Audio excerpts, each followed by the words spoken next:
ঈদের দিনে এই 5টি কাজ ভুলেও করবেন না। যদি করেন তাহলে আপনার সারা রমজানের নামাজ, রোজা, ইবাদত সব কিছু বাতিল হয়ে যাবে, এগুলো প্রশ্নবিদ্ধ হয়ে যাবে। এজন্য সাবধান এবং সতর্কতার সাথে বলছি, কানগুলো খরগোশের কানের মতো খাড়া করে শুনে নেন। এই 5টি কাজ ঈদের দিনে কখনো করা যাবে না। একজন মুমিন বান্দা সে যখন সারা রমজানে নামাজ, রোজা, সাহরি, ইফতারি, তারাবি পড়ে, তারপর এগুলো আদায় করার পর সে যখন শাওয়ালের চাঁদ উদিত হয়, শাওয়ালের প্রথম দিনে 2 রাকাত নামাজ আদায়ের মাধ্যমে ঈদকে সেলিব্রেট করে, এই ঈদের দিন আমরা হর হামেশাই 5টি কাজ করার কারণে সারা রমজানের ইবাদতগুলো আমাদের কাছে প্রশ্নবিদ্ধ হয়ে যেতে পারে। এজন্য আল্লাহ তাআলার কাছে ইবাদতগুলো কবুল করানোর জন্য ঈদের দিনে 5টি কাজ থেকে বিরত থাকবেন। সাবধান এবং সতর্কতার সাথে বলছি, 1 নাম্বার যেটা করবেন না সেটা হচ্ছে ঈদের দিন এমন কোনো কাজ করা উচিত নয় যেটা নবীজি সাল্লাল্লাহু আলাইহি সাল্লাম করতে নিষেধ করেছেন, অথচ আমরা হর হামেশা ঈদের দিনে আল্লাহ রাসূল যেটা নিষেধ করেছেন এরকম অনেক কাজ আছে আমাদের দ্বারা সংগঠিত হয়ে যায়। এই জন্য আমি একেবারে নাম ধরে বলতে চাই না, তবে এতটুকু বলি যে ঈদের দিনে এমন কোনো কাজ করা যাবে না যেটা নবী সাল্লাল্লাহু আলাইহি সাল্লাম করতে নিষেধ করেছেন। 2 নাম্বার, মা বোনদের জন্য এটা একেবারে অত্যন্ত গুরুত্বপূর্ণ। ঈদের দিন যেটা করবেন না সেটা হচ্ছে আনন্দের নামে বেপরদায় ঘোরাফেরা করা যাবে না। আমাদের অনেক মা বোন আছে আনন্দের নামে সাজগুজ করে, মেকআপ করে, পার্লারিং করে। অনেকেই আছে যে মহল্লার অলিতে গলিতে ঘুরে বেড়ায়, অনেক পর পুরুষকে দেখায়, পর পুরুষকে আকৃষ্ট করে।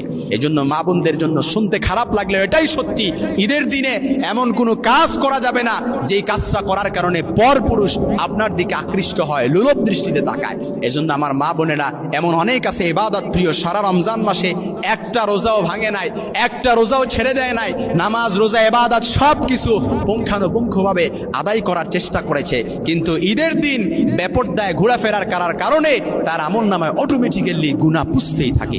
এজন্য আমার মা বোনেরা সাবধান হয়ে যাবেন। 3 নম্বরে যেটা করা যাবে না, ঈদের দিন আনন্দের নামে কোনো ধরনের অশ্লীল কাজ করা যাবে না। এটা মা, বোন এবং ভাই সবাইকে বলছি, ঈদের দিন আনন্দের নামে কোনো অশ্লীল কাজ করা যাবে না, যেটার কারণে আপনার আমলনামায় গুনাহ পুষতে থাকবে, এমনকি সারা রমজানের ইবাদতগুলো প্রশ্নবিদ্ধ হয়ে যাবে। কারণ ঈদগাহে যখন আপনি সালাত আদায় করবেন তার মানে আপনি সালাত পড়ছেন না, আপনি রমজানে যে রোজা রাখলেন এই আনন্দটাকে আপনি সেলিব্রেট করছেন, ঈদ উদযাপন করছেন 2 রাকাত নামাজ পড়ার মাধ্যমে ঈদগাহের মধ্যে। এজন্য 3 নাম্বার, ঈদের দিন কখনো কোনো ধরনের অশ্লীল কাজ করা যাবে না। 4 নাম্বার যেটা করবেন না সেটা হচ্ছে ঈদ উৎসবের নামে, ঈদ আনন্দের নামে কোনো মা এবং বোন পুরুষের বেশভূষা পরা যাবে না, কিংবা কোনো পুরুষ, কোনো ভাই মহিলাদের বেশভূষা ধারণ করা যাবে না। কারণ আল্লাহ রাসূল বলেছেন, অমুসলিম কোনো কৃষ্টি কালচার যখন আপনার ভেতরে প্রবেশ করবে, আপনি যখন ইহুদি নাসারাদের কৃষ্টি কালচার অনুসরণ করবেন, মান তাশাব্বাহা বিকাউমিন ফাহুয়া মিনহুম, তাহলে আপনি তাদের দলভুক্ত হয়ে যাবেন। এজন্য 4 নাম্বার, ঈদের দিন এই কাজটা কখনোই করা যাবে না। 5 নাম্বার যেটা করবেন না সেটা হচ্ছে ঈদ আনন্দের নামে আতশবাজি। তারপর আছে আতশবাজি, অনেকে আছে পটকা ফুটায়, এমনকি নাচানাচি করে, অনেকে আছে ডিজে পার্টি করে, অনেকে আমি দেখেছি গাড়িতে অনেকে আছে ডিজে পার্টির আয়োজন করে সফর করে। ঈদের দিন আপনি এগুলো করলেন, তার মানে আপনি সারা রমজানের নামাজ, রোজা, সাহরি, ইফতারিগুলো আপনি প্রশ্নবিদ্ধ করে ফেললেন। কারণ যে ব্যক্তি গুনাহের সাথে জড়িত হয়, গুনাহ আর সওয়াব কখনো একসাথে হতে পারে না। আপনি সওয়াবের কাজ সারা রমজান মাস করলেন, এই রমজান মাস সওয়াবের কাজ করার পর আপনি ঈদকে সেলিব্রেট করার নামে, ঈদকে উদযাপন করার নামে আপনি গুনাহে আপনি নিমজ্জিত হলেন, তার মানে আপনার সারা রমজানের ইবাদতগুলো প্রশ্নবিদ্ধ হয়ে যাবে।